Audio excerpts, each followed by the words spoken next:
इस कहानी की शुरुआत में हम देखते हैं कि बारिश हो रही है और एक माँ अपने बच्चे के साथ घर की ओर जा रही है। बच्चे का चेहरा पट्टी से ढका हुआ है और एक पैर नकली है, जिसकी वजह से वह अपनी माँ का सहारा लेकर चलता है। इस बच्चे का नाम चोइन है।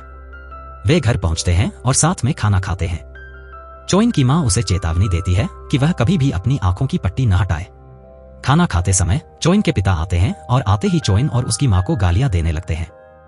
वे चिल्लाकर पूछते हैं कि उन्हें भागने की हिम्मत कैसे हुई। फिर वे चोइन को थप्पड़ मारते हैं और पूछते हैं कि क्या वह इंसान बनेगा इस पट्टी के साथ। वे धमकी देते हैं कि उसकी आंखें निकाल लेंगे और उसे मारने के लिए आगे बढ़ते हैं।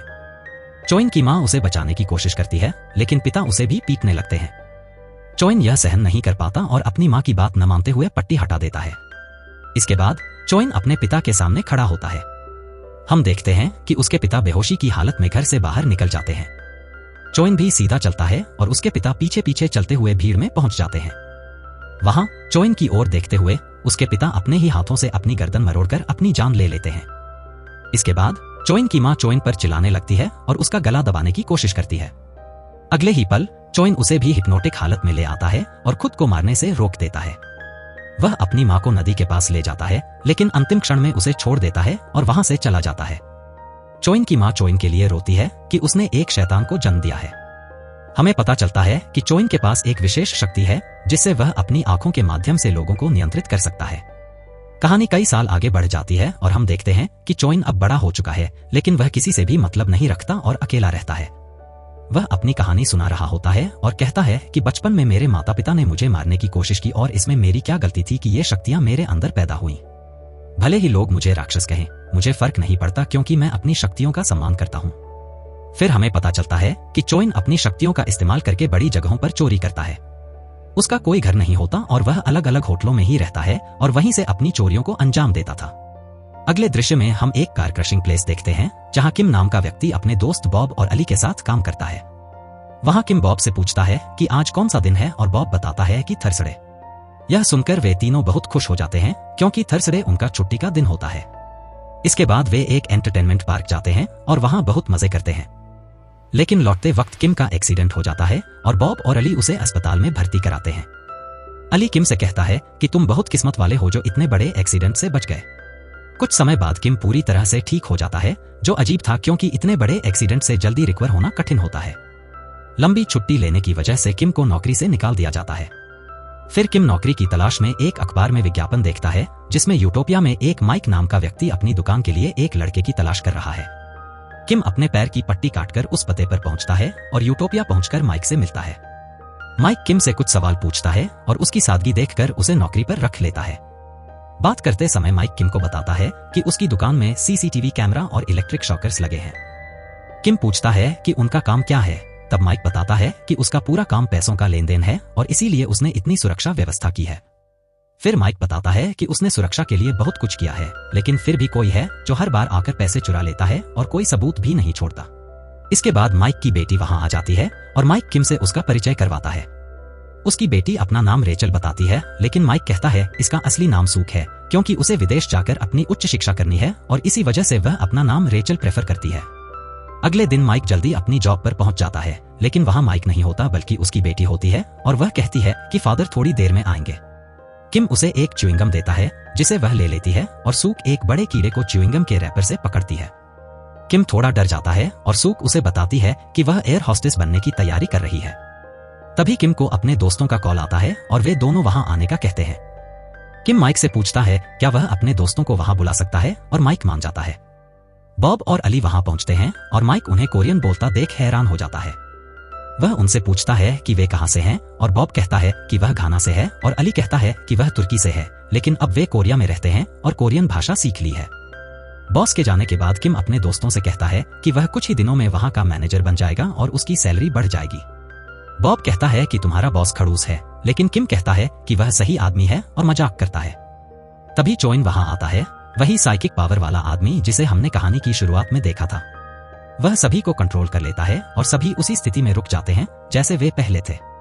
चोइन माइक से उसके दुकान के लॉकर को खुलवाता है और माइक अपने सारे पैसे निकालकर उसे दे देता है, लेकिन किम की उंगलियां हिलने लगती हैं और वह धीरे धीरे अपने सर को हिलाता है। चोइन हैरान रह जाता है और सोच में पड़ जाता है कि कोई इंसान उसकी पावर के वश में कैसे नहीं हुआ। किम पूछता है कि वह कौन है, लेकिन चोइन उस पर अपनी पावर से हमला करता है। किम धीरे धीरे अपनी पावर से बचाने में कामयाब होता है।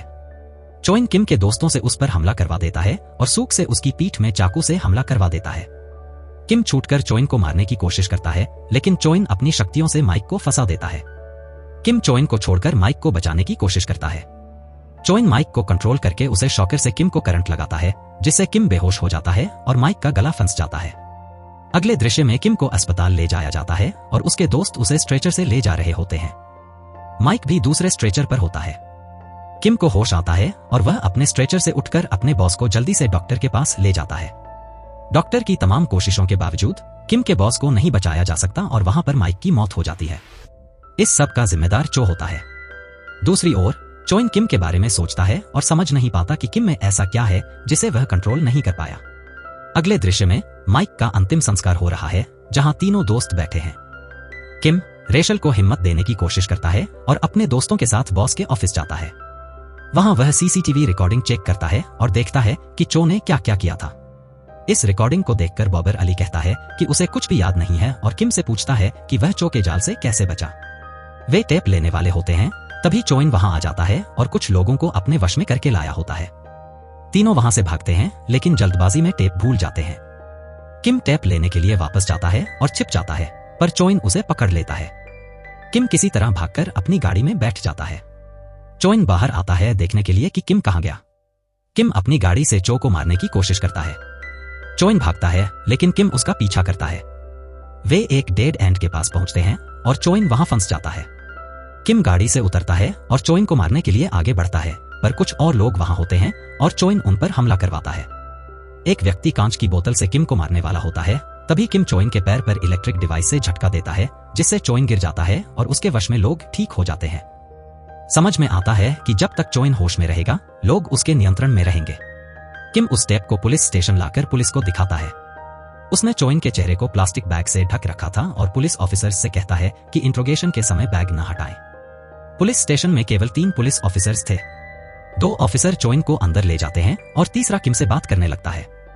उसकी बातें सुनकर ऑफिसर किम को पागल समझता है, क्योंकि कौन साइकिक पावर्स की बात मानेगा। तीसरा ऑफिसर चोइन के चेहरे से प्लास्टिक बैग हटाने लगता है, तभी दोनों ऑफिसर कहते हैं कि सीसीटीवी में अजीब रिकॉर्डिंग है, बैग मत हटाओ। तीसरा ऑफिसर कुछ नहीं सुनता और बैग हटा देता है। चोइन तीनों को नियंत्रित कर लेता है और भाग जाता है। किम उसका पीछा करता है और मेट्रो स्टेशन पहुंचता है।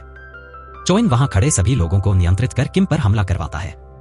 किम उनसे बचते हुए चोइन की ओर भागता है, तभी चोइन एक लेडी को नियंत्रित कर उसके बच्चे को रेलवे ट्रैक पर फेंक देता है।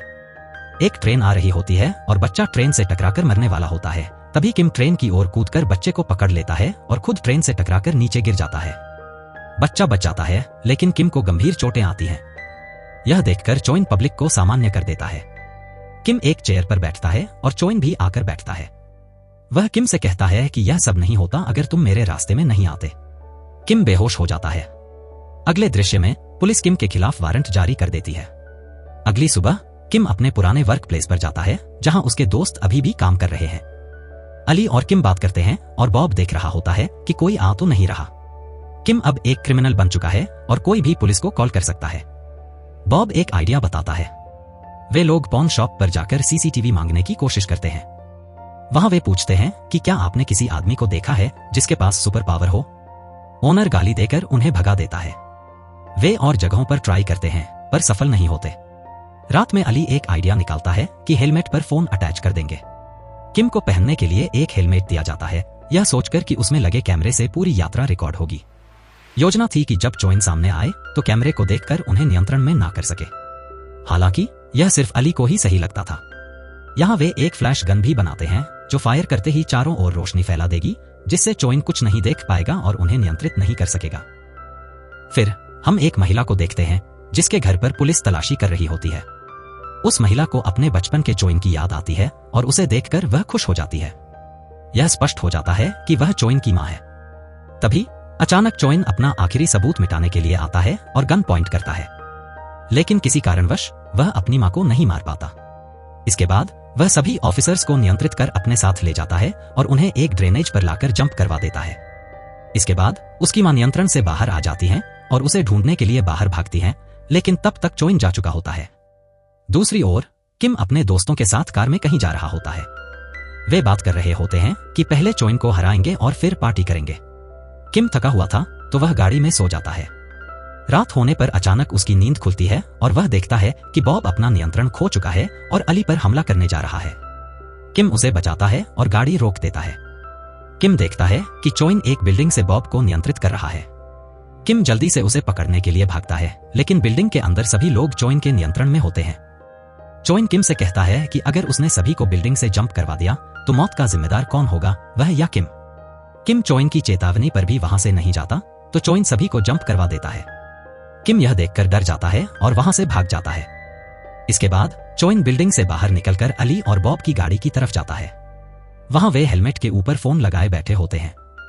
वे अपनी फ्लैश गन को चोइन पर निशाना बनाकर फायर करते हैं, सोचकर कि रोशनी में चोइन कुछ देर तक कुछ नहीं देख पाएगा, लेकिन उनका प्लान फेल हो जाता है और चोइन उन्हें पकड़कर अपने साथ ले जाता है। किम उन दोनों को ढूंढता है, लेकिन वे नहीं मिलते। तब किम अपने बॉस के ऑफिस में वापस जाता है और अपने दोस्तों को वहां पाता है जिनके गले में रस्सी बंधी हुई थी।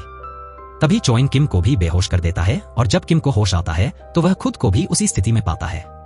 चोइन ने उन तीनों के गले में रस्सी बांधी हुई थी और उन्हें स्टूल पर खड़ा रखा था, जिससे हिलने पर वे फांसी से मारे जाएंगे। किम चोइन से कहता है कि उसे मार दे और उसके दोस्तों को छोड़ दे। तब चोइन कहता है कि उसने पहले ही चेतावनी दी थी, लेकिन किम ने उसकी बात नहीं सुनी। जब पहले मेरी बात नहीं मानी तो अब क्यों सुनूंगा, कहते हुए चोइन बॉब और अली को उनके स्टूल से जंप करवा देता है, जिससे दोनों मरने वाले होते हैं। इसके बाद चोइन किम के स्टूल को भी हटा देता है और चला जाता है। किम अपने स्टूल को खुद गिरा देता है, स्विंग करते हुए अपनी रस्सी काटकर खुद को फ्री करता है। वह अपने दोस्तों को भी मुक्त करता है, लेकिन तब तक वे दोनों मर चुके होते हैं। यह देखकर किम को बहुत गुस्सा आता है, क्योंकि पहले उसके परिवार और अब उसके दोनों दोस्त भी मारे गए। किम तेजी से चोइन के पीछे जाता है। इस बीच चोइन ने रेचल को भी अपने नियंत्रण में कर लिया था और उसे अपने साथ ले जा रहा था। किम अपनी गाड़ी से चोइन का पीछा करता है, लेकिन अचानक चोइन का विजन कमजोर हो जाता है और उसका एक्सीडेंट हो जाता है। वह जैसे तैसे कार से बाहर आता है, लेकिन उसका नकली पैर कार में ही रह जाता है। अब वह भाग नहीं सकता था। दूसरी ओर किम की कार का पेट्रोल खत्म हो जाता है और उसकी कार धीमी हो जाती है। चोइन आसपास की सभी कारों को नियंत्रित कर किम की कार से टकराने की कोशिश करता है। तभी किम को एक विजन आता है, जिसमें उसके दोनों दोस्त मिलते हैं और बताते हैं कि इस कार में एक नाइट्रो भी है। किम बटन दबाकर नाइट्रो ऑन करता है और तेजी से चोइन की तरफ जाता है। चोइन किम पर पुलिस गन से गोली चला देता है, जिससे किम का एक्सीडेंट हो जाता है। अगले सीन में चोइन अपने नकली पैर को फिर से लगाता है और रेचल को लेकर एक बड़ी बिल्डिंग पर चढ़ जाता है। किम भी उसका पीछा करता है। दोनों थके हुए होते हैं, लेकिन किम चोइन को पकड़कर मारता है। तभी चोइन बताता है कि रेचल कहां है, उसने उसे बिल्डिंग की एज पर खड़ा कर रखा था। चोइन किम से कहता है, अगर तुम उसे बचा सको तो जाओ बचा लो। किम रेचल को बचाने के लिए भागता है, लेकिन चोइन गन निकालकर किम को शूट कर देता है और फिर उसे मारता है। किम की हालत खराब होती है, लेकिन वह हिम्मत जुटाता है और चोइन को लेकर बिल्डिंग से जंप कर देता है। दोनों नीचे गिरते हैं और एक कार पर आकर गिरते हैं। रेचल भी किम की वजह से नीचे नहीं गिरती और वहीं बेहोश हो जाती है। रात होती है और रेचल को होश आता है। वह खुद को बिल्डिंग की छत पर पाकर हैरान हो जाती है। किम जिंदा बच जाता है और चोइन मर जाता है। अगले सीन में दिखाया जाता है कि हादसे के बाद किम की बॉडी पैरालाइज हो गई थी। किम रेचल से मिलने मेट्रो स्टेशन पर जाता है, जहां रेचल अब एयर हॉस्टेस बन चुकी होती है। तभी पब्लिक को रेलवे ट्रैक पर एक लड़की गिरी हुई दिखती है। सभी देख रहे होते हैं कि कौन उसे बचाएगा और ट्रेन आ रही होती है। किम जोर से चिल्लाता है और अगले सीन में दिखाया जाता है कि किम उस लड़की को उठाकर सामने वाले प्लेटफॉर्म पर पहुंच चुका था। रेचल और किम एक दूसरे को देखकर स्माइल करते हैं और मूवी खत्म हो जाती है। अब आप सोच रहे होंगे कि किम इतनी जल्दी ठीक कैसे हो गया। किम के पास जल्दी हील होने की शक्ति होती है, जो उसकी सुपर पावर है। दूसरी ओर चोइन के पास लोगों के माइंड को कंट्रोल करने की पावर थी। इसी वजह से किम पहले बस एक्सीडेंट से बच गया था और चोइन के नियंत्रण में भी नहीं आता था। तो इस कहानी के साथ मैं आपसे विदा लेता हूं। मिलते हैं अगली कहानी के साथ। तब तक के लिए good bye, bye bye, Tata.